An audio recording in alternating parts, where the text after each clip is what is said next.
പലപ്പോഴും നമ്മൾ യങ്സ്റ്റേഴ്സിൻ്റെ ഏറ്റവും വലിയൊരു സംശയമാണ് ദൈവപ്രവർത്തിക്കായി നാം നമ്മെ തന്നെ എങ്ങനെ ഒരുക്കുമെന്നുള്ളത്.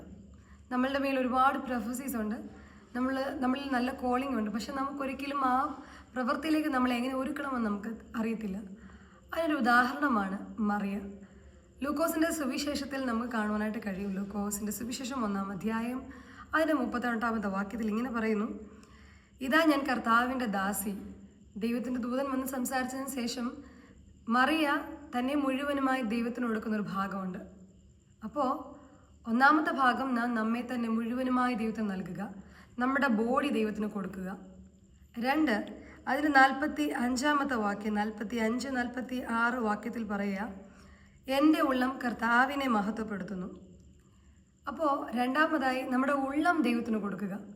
മൂന്നാമതായി 47-ാമത്തെ വാക്യത്തിൽ പറയുക, എൻ്റെ ആത്മാവ്, അതും ദൈവത്തിന് തന്നെ നൽകപ്പെടുന്നൊരു ഭാഗം.